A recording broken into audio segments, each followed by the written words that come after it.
Proclamação do Evangelho de Jesus Cristo segundo João. Depois de lavar os pés dos discípulos, Jesus lhes disse: em verdade vos digo, o servo não está acima do seu senhor, e o mensageiro não é maior do que aquele que o enviou. Se sabeis isto e o puserdes em práticas, serei felizes. Eu não vos falo de vós todos. Eu conheço aqueles que escolhi, mas é preciso que se realize o que está nas Escrituras. Aquele que come o meu pão levantou contra mim o calcanhar. Desde agora vos digo isto, antes de acontecer, a fim de que, quando acontecer, creiais que eu sou.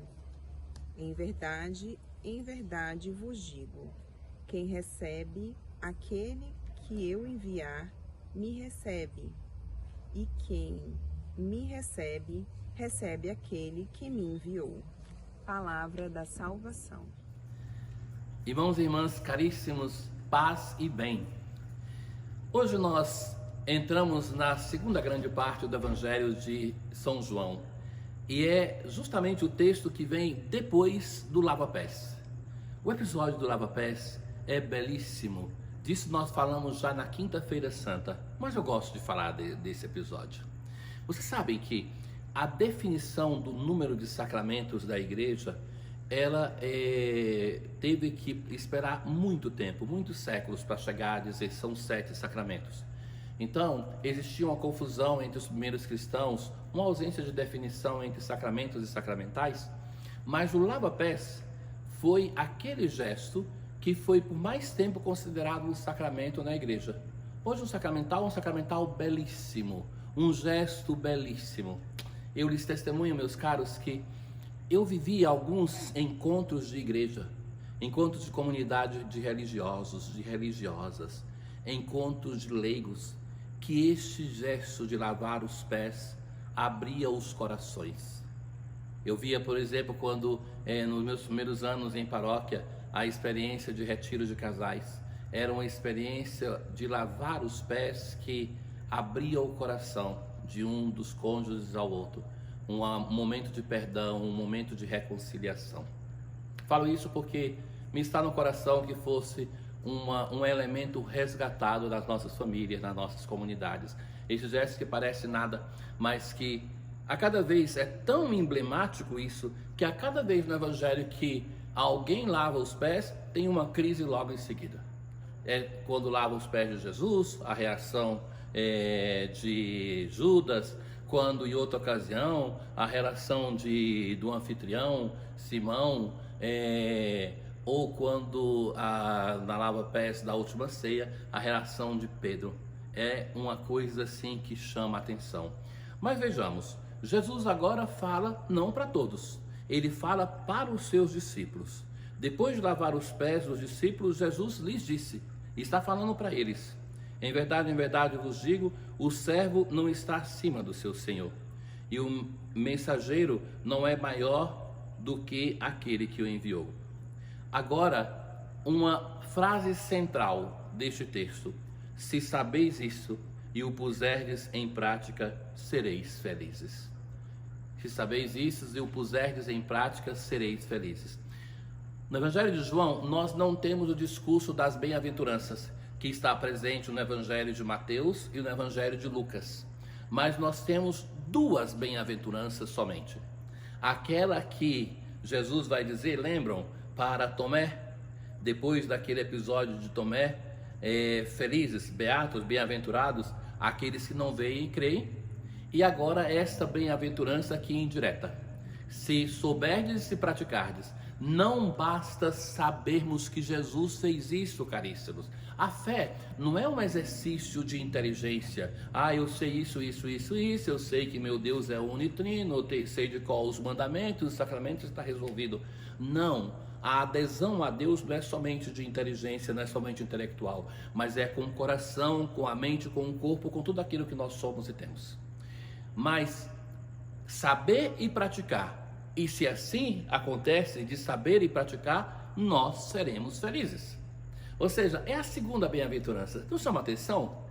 Uma bem-aventurança é aquela que é depois dessa, que vai falar assim, que é feliz quem crê sem ter visto.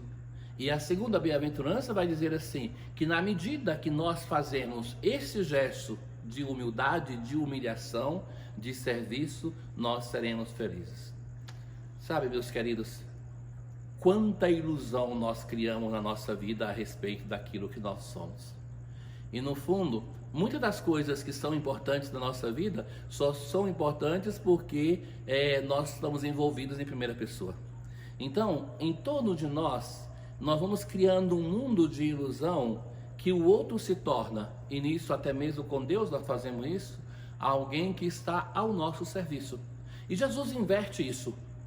E ao final do gesto de lavar os pés, ele vai dizer assim, vós me chamais mestre e senhor. E dizem bem, porque eu sou.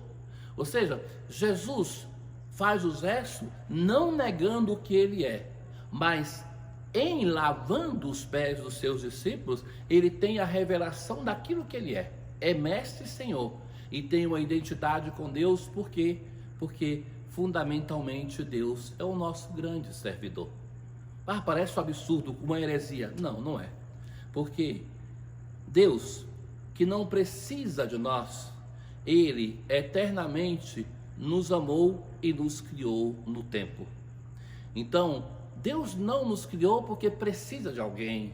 Nós muitas vezes quando nos aproximamos de alguém é porque precisamos de alguém para fazer comida para nós, para gravar os nossos vídeos, para ver os nossos vídeos, para participar daquilo que nós falamos.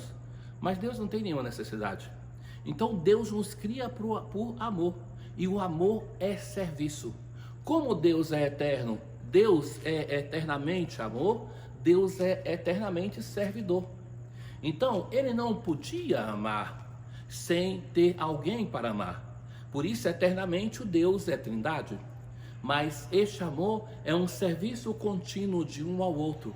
Mas Deus é que serve a humanidade com a criação, Deus serve a humanidade com a sua providência, Deus nos serve, nos escuta, quando nós precisamos de alguém que nos escute, e quanto é belo escutar uma pessoa. Então é este Deus rico em amor e misericórdia.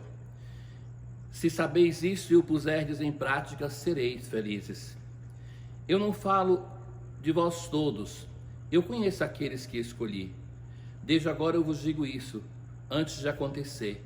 Jesus prevê a traição de um modo aberto, de um modo claro, e vai dizer assim, em verdade vos digo, quem recebe aquele que eu enviar, me recebe a mim, e quem me recebe, recebe aquele que me enviou.